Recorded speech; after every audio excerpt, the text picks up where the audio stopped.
Democrats promised massive riots by Monday if Trump doesn't do one thing they're forcing him to. And once again the Democrat Party is trying to influence American politics by mob rule. It's now being reported that after Special Prosecutor Robert Mueller blatantly stacked his investigative team with Democrat Party loyalists and crooked Hillary Clinton donors, the Democrats have threatened to send out their Antifa mobs to terrorize the general population if President Donald Trump fires this partisan hack and his team of misfits. Although President Trump has warned him not to, current reports are indeed confirming that Mueller and his team of Democrats are currently looking at Trump's involvement with Russian associates on a business level. In particular, Trump's sale of a Florida mansion to a Russian oligarch, and even going as far the 2013 Miss Universe pageant, which was held in Moscow. Bloomberg, who found the source who is confirming this, has said this aspect of the probe is rooted in an investigation launched by former U.S. Attorney Preet Bharara, who was among dozens of Obama administration loyalist federal prosecutors who were fired by the Trump administration earlier this year. This smells like payback for the firings if you ask me. In the past month, several of Trump's family members and close friends have themselves become entangled in this absurd investigation. This list includes his son Donald Trump Jr. and son-in-law and White House senior advisor, Jared Kushner. Mueller and his team of Democrat operatives better watch themselves closely, especially after President Trump told the New York Times on Tuesday that it would be a violation of Mueller's formal charge if he looked into the president's personal finances. FactCheck.org reports. Can the president fire the special counsel himself, or does he need the acting FBI director to do the firing at the president's bidding? When a confidant of President Trump said on PBS on June 12 that the president was considering perhaps terminating the special counsel, it set off a wave of speculation about the political fallout of such a move. It also raised the question, can he? On June 13, Deputy Press Secretary Sarah Sanders said the president has the right to fire Special Counsel Robert Mueller, but won't. While the president has the right to, he has no intention to do so, Sanders told a gaggle of reporters aboard Air Force One. Others disagree.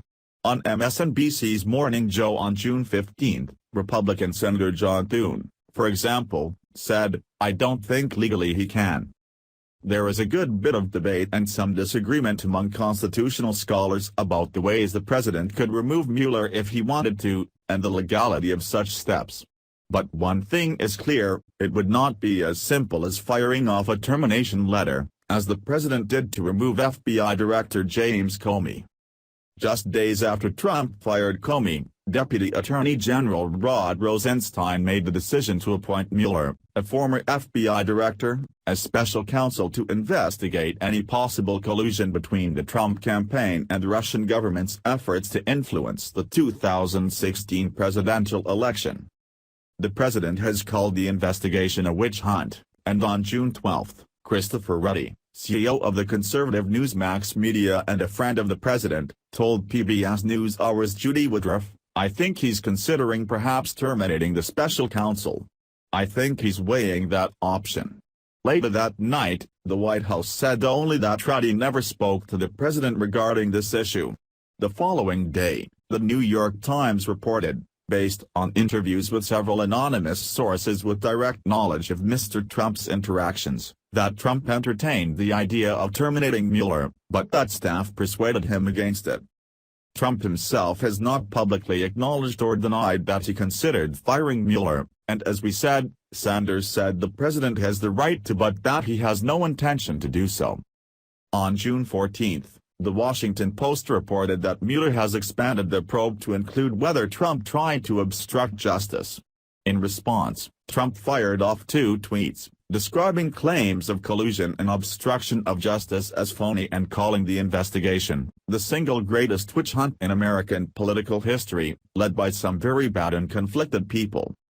But could he legally squash the investigation if he wanted to? Because Attorney General Jeff Sessions recused himself from the investigation, the decision to appoint a special counsel fell to Deputy Attorney General Rosenstein. In his order making the appointment, Rosenstein cited federal regulations issued by the Attorney General in 1999, 28 CFR Section 600.4 600.10. The rules were drafted in the wake of the Kenneth Starr investigation of President Bill Clinton. According to those regulations, a special counsel may be disciplined or removed from office only by the personal action of the Attorney General, or in this case, the Acting Attorney General. And Rosenstein can't just do it on a whim, either. According to the regulation, special counsel can only be removed for misconduct, dereliction of duty, incapacity, conflict of interest, or for other good cause, including violation of departmental policies. In a Senate hearing on June 13, Rosenstein said he alone exercises firing authority, and that he had not seen any evidence of good cause for firing Mueller.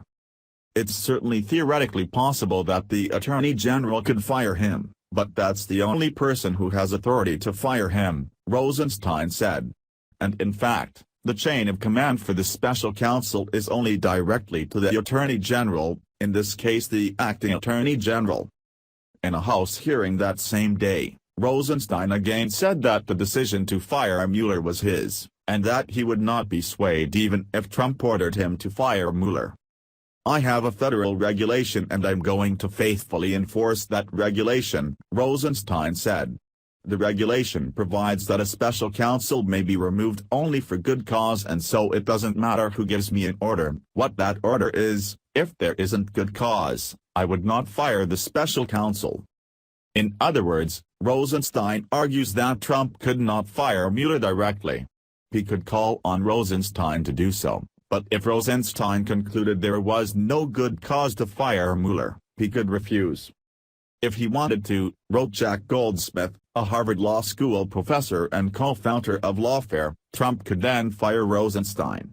In that case, the authority over Mueller would fall to the Associate Attorney General.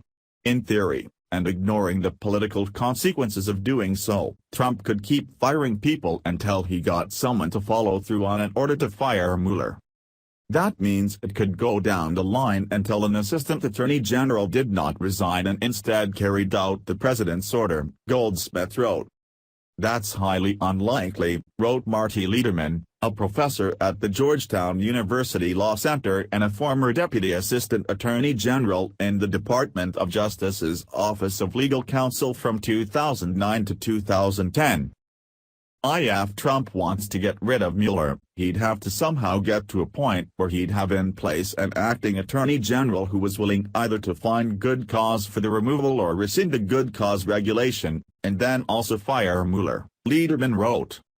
As we said, Rosenstein is now on record saying he does not believe there is cause to remove Mueller, and he would not make such a move unless there was, even if the president ordered it.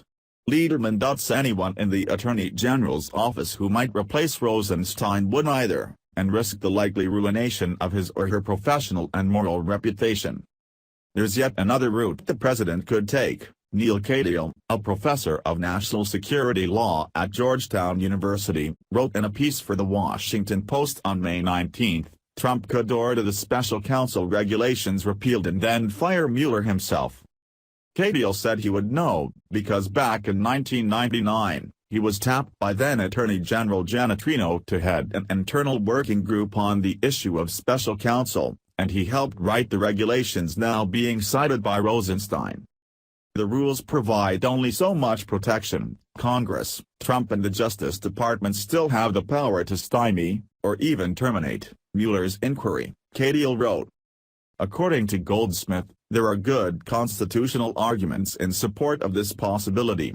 There are also countervailing arguments grounded in the principle that only the agency head that appoints the officer, and not the president, can remove the officer. I will leave it to others to sort that out, but raise this final question: if Trump tries to blow through the regulation and fire Mueller himself, would DOJ or Mueller accept the termination or instead challenge and litigate the purported removal? Goldsmith wrote. That litigation would be interesting. My question in all this is, why was Obama never investigated for being in contempt of Congress and making a deal to pay off the terrorist nation of Iran? And why wasn't crooked Hillary Clinton's foundation investigated for running a scam to defraud the people of Haiti after the devastating earthquake, To sell our uranium to Russia, or for the emails she deleted? Why does the Republican always have to answer for whatever fake bullshit the left hands out for their fake media to promote, while the Democrats always get away with murder? And in the case of the Clintons, that's literal. Please share if you want the Democrats investigated. Thanks for watching. Please subscribe Breaking News 365 channel. Goodbye and see you again.